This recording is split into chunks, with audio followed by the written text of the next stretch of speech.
À Piloubet, petit village de 300 âmes qui fut englouti par le barrage sur la rivière Lignon, il y avait une scierie prospère jusqu'à ce qu'elle disparaisse sous les eaux.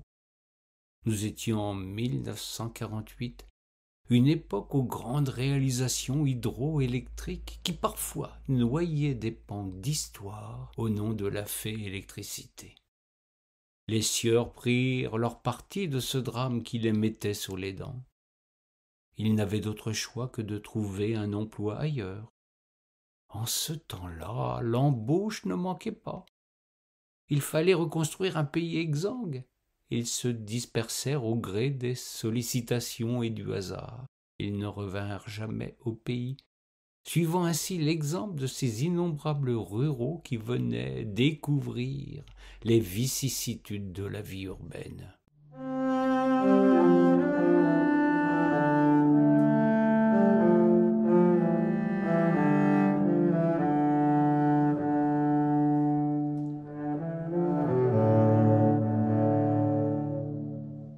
Hector Valentin, l'opérateur de la scierie, le patron en somme qui aimait tant mettre la main à la pâte, en avait gros sur le cœur. L'œuvre d'une vie disparaissait ainsi, sans que l'indemnisation puisse soulager l'immense chagrin qui le rongeait. Le progrès imposait sa loi, et ses contreparties n'étaient que pécuniaires.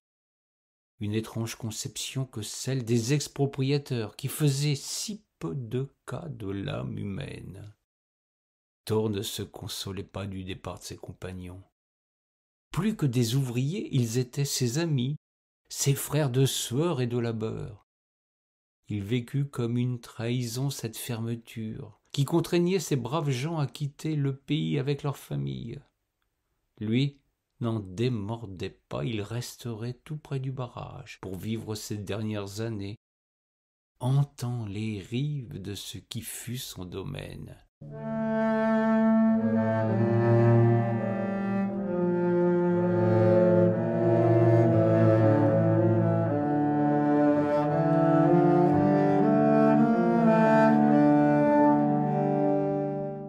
Il ne crut pas si bien dire.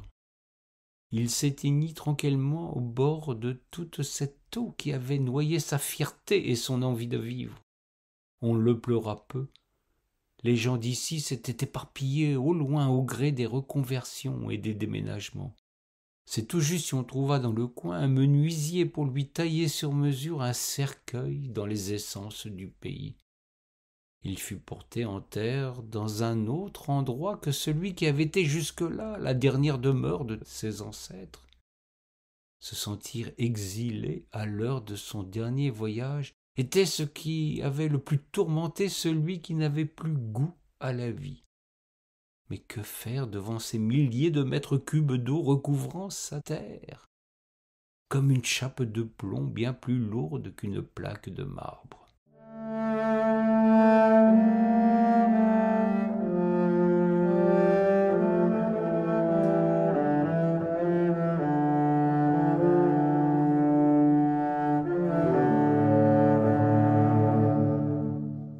On oublia Victor Valentin et sa grande gueule qui pestait inlassablement contre ce maudit barrage.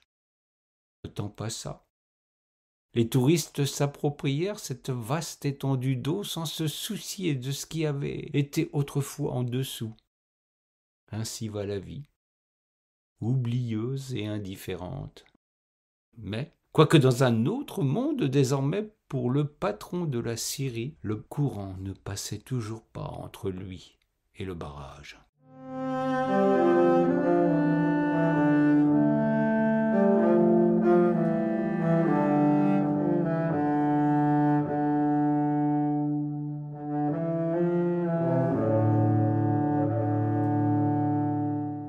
Il en toucha deux mots au grand Saint-Pierre, qui, avouons-le, en matière de construction, avait quelques compétences et une vieille sympathie pour tous les métiers du bois, en dépit d'un épisode sur lequel il entendait tirer une croix. Le maître des clés avoua cependant son incompétence en matière de barrage électrique. Il ne put satisfaire ses demandes.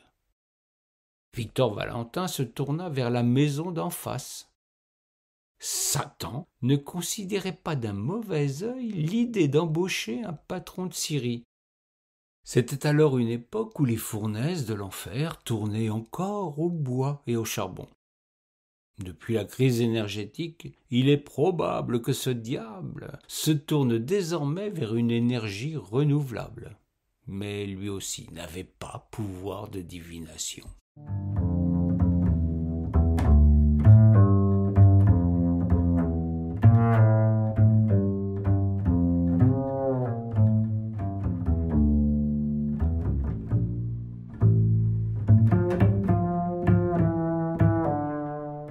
Satan lui fit bon accueil. Il examina ce qu'il pouvait faire pour satisfaire son désir de vengeance. La possibilité de crever le barrage, de provoquer une immense vague destructrice dans la région, ne recevait pas ses suffrages. Le diable n'était pas favorable à l'homicide à queue. Une sainte horreur de l'eau, qu'elle fût bénite ou pas, laissait Satan circonspect. Après moult réflexions, il conseilla à Victor Valentin d'endosser non pas le Saint-Suaire, mais plus humblement l'habit de fantôme, et de revenir à intervalles réguliers hanter les rives du barrage. Il lui laissait toute liberté sur la méthode pour tourmenter son monde et cet ouvrage qu'il vouait aux gémonies. Victor Valentin fit contre mauvaise fortune bon cœur et conclut un pacte avec son interlocuteur.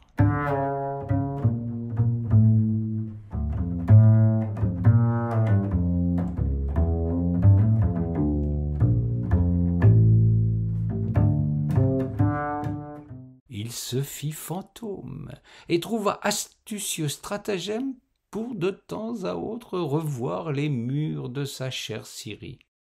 Cela lui demanda beaucoup d'énergie, ce qui n'était guère un problème, puisqu'il savait où la prendre.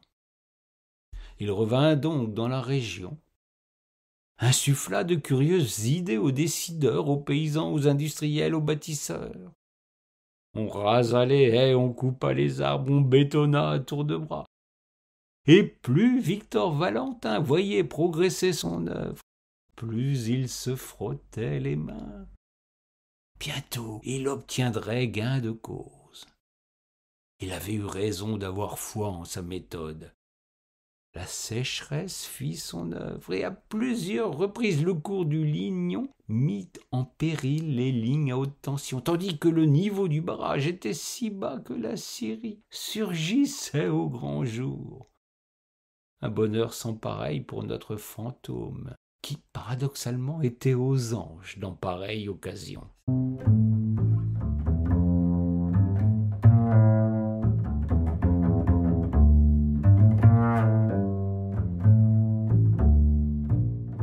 Il a si bien agi qu'il ne désespère pas de revoir souvent sa chère Syrie. Plus les années passent, plus son travail paie. La sécheresse sera bientôt un rendez-vous estival qui lui permettra d'exaucer son vœu à défaut d'exhausser le niveau d'eau. Bien au contraire. Ainsi le fantôme de Piloubé a de beaux jours devant lui, d'autant qu'il dispose de l'éternité et de la complicité complaisante de Laurent Wauquiez et ses sbires, grands adeptes de la bétonisation, pour constater longtemps encore les dégâts de son action.